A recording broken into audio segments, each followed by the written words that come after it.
Yo, what's up mga Lods? So, Project Life here and today papakita ko sa inyo, I will share you kung paano nyo gagamitin tong 7-day for sale, yung mga ready to post templates nyo. Yes, I know sinabi ko doon, copy and paste, but if you think about this, kung lahat kayo ika-copy and paste nyo lang yung mga templates na to, yung mga post na to, what do you think would happen? Would you learn something? Over time, it will become generic and pare-parehas na tayo. Alright? So, ginawa ko tong template na to is for you to guide. Of course, it's your choice. Gusto niyo i-copy and paste, naka-craft na to. This is copywriting.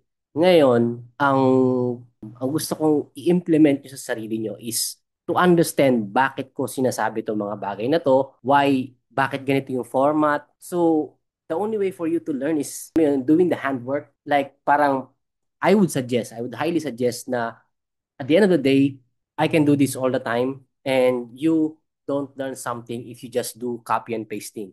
Although you can do that, I'm not stopping you to do that. But I highly suggest na para matututunan nag-flow kayo especially in content creation, copywriting is the words that you say in a specific manner to attain a certain goal. But basically, in business, copywriting is the words that sell. So, kung natatandaan nyo sa guide kung paano ko binenta yung 69ers, that is copywriting. At sa unang tingin nyo, hindi nyo siya mapapansin that going to sell something, right? Kung babasahin nyo yun, if you want, I can drop you the link dun sa post na yon just to analyze kung paano ko siya craft. Okay? So, that is copywriting. It means from that post, you can make money because it hits certain emotions, certain problems, and certain solutions to get parang maku-curious ka and then eventually, okay, I want this. Ganon, that is copywriting. And magagamit nyo yan if you're in the vault, may mga copywriting courses dyan, that is high income skill na pwede nyo gamitin. Even if mag-solo na kayo, you have your own customers, you build your own business, it's copywriting, okay? So, ganito nyo siya gagamitin. Important note is to warm up yung Facebook nyo before you post. So, you can refer to sa isang video kung paano nyo i-warm up and why you should warm up. Pro tip is like, use attention grabbing photo. Right, okay. Attention grabbing photo. It doesn't matter kung ano yan, kung nakangiwi kayo. It's just to get attention. Yun yung main function. It doesn't mean na kailangan naka-align dun sa mismong post nyo or whatever. The goal ng photo is, alam nyo yung pag nag-scroll kayo sa online, sa feed nyo, minsan hindi nyo nababasa yung caption, boom, nakita nyo kagad yung picture. That's the first thing na nakikita nyo sa post yung mismong picture, right? So, parang mga thumbnail sa YouTube. And then, next thing is yung mismong caption, right? So, you can use different photos. Actually, pwede nyo, like, image grabbing photo. Something like attention grabbing. Bakit ba ako image ng image? Attention grabbing photos. Something shocking, something different, right? Like, yung mga ganyan, grab attention, unusual. Unusual photo. The goal is to interrupt a pattern. Ito ang tinatawag na pattern interrupt. Like, yung hindi normal. Like, nag-i-scroll, uy, ano to? That is attention grabbing photo. So, something like this, right? So, yung mga ganitong pictures, which is, you can download naman free in Pixabay. Pixabay is maraming mga features doon na pwede nyo i-download. Walang copyright yon. So, yun. It doesn't matter kung ano. The goal is to grab attention. Kasi kahit gaano pa kaganda yung libro mo, just imagine yung mga movies, right? Kahit gaano kaganda yung movies, kung hindi maganda yung title, sa title pa lang, hindi mo na nagustuhan. Why would you even watch it? Parang, hindi worth it ba to ng time ko? Right? So, ganun din yun. That's the goal ng photo. That is a pro tip. Although, itong mismo mga hook na to, this we call it hook, is already an attention-grabbing photo. But if I were you, this is what I will do para magkakaroon kayo ng personality on each post. Hindi kayo pare-pareho. Although you follow the same framework, hindi tayo pare-parehas ng post. Alright? So what I will do, this is day 1. Kokopyahin ko yan. And then I will go sa Facebook ko. Ang gagawin mo lang dito is, okay, pipaste ko dito yung post. And then, I will rewrite it. Okay, habang binabasa ko siya, ulitin ko lang. Every time, this is how I learn copywriting as well. Nakakairita talaga. Nakakairita. And take note, guys, if you notice, this is copywriting tricks.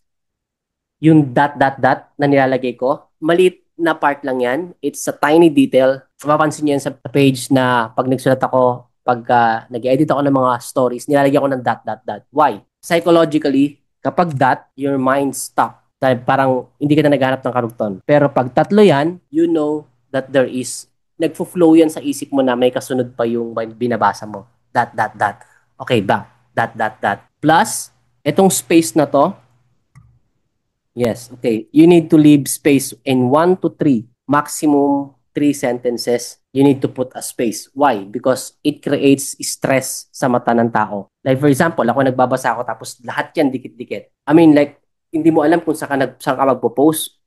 May stress yung mata mo, yung isip mo, we will just ignore it. Okay? So, importante na alam nyo itong mga ganitong bagay is because this is copywriting. Okay? Tapos, just write it out and then ilabas nyo lang yung personality nyo. You don't have to edit everything. Meron kayong format. Pwede nyo baguhin yung term, yung wording. Do this. Put your personality, uniqueness. Pwede nyo i-copy and paste to, but I highly suggest, I highly suggest kasi dito nyo mapapractice yung paggawa nyo ng copy, pagsusulat nyo ng post. So, in videos is the same. Since Facebook is, kaya ako napili yung Facebook is because kung hindi kayo sanay mag-video, you can use yung Facebook post. Walang mukha to, right? So, pwedeng kayong gumamit na ibang picture. Sometimes, ako, gaya ko, pagka may kinokopya akong copy, tapos pinapalitan ko, pinapasok ko yung personality. Habang nagsusulat ako, eventually may pumapasok na idea na, okay, ganito, dagdag. Alam mo yung pag nagpo-post ako, di ba, like, wait nga lang, buburahin ko to. Ay, teka lang. Even my thoughts, I write. So, ganun yung ginagawa ko. Because that's me. It comes from my own experience, my own personality. So, pwede nyong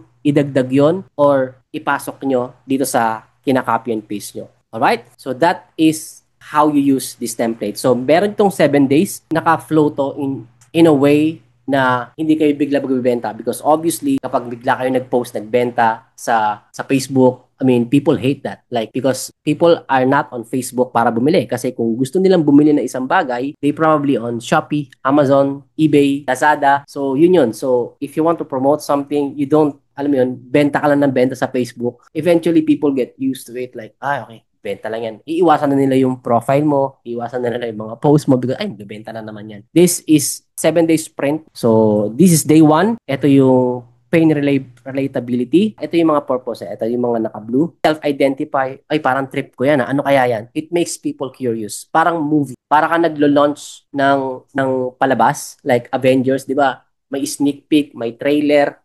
On sequence. Tapos may mga interview ng mga cast. Before you even public yung movie. Right? So, ganun din to dito. Same principle. Day 7, which is the offer drop. Ito yung, okay, ito para sa mga nakaabang. Like, for the next 7 days, hindi ka nagsasalita eh. I mean, you keep that.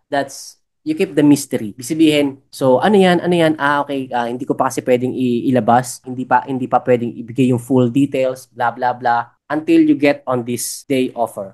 Day 7. Alright? So, dito kayo papasok yung next step, which is yung PM script na isi-send nyo sa kanila, qualifying them, the frame, the positioning, and before you even sell it. Now, the next thing is, like, I know you're busy, medyo may ginagawa kayo, and sometimes nakakalimutan nyo yung mga bagay-bagay, and sometimes, even you posting it, like for example, sa first 2 days, like, wala namang mapapansin ng post nyo, you think na parang hindi napapansin yung post nyo, hindi kayo, wala nagla-like, nagko-comment, or whatever. Minsan nagkakaroon tayo ng self-doubt, ay, parang hindi naman nag-work, ay, saka baka kung ano yung isipin nila. I mean, do I look desperate or this, blah, blah, blah. Those doubts, opinions, it's normal na maisip nyo or maramdaman nyo during the 7 days. So, what would I do is to suggest na i-schedule nyo na tong 7 araw na to. It will take you probably actually minuto lang kung nakasetup na. Ituturo ko sa inyo kung paano i-schedule yung 7 araw na post nyo. So, see you on the next video.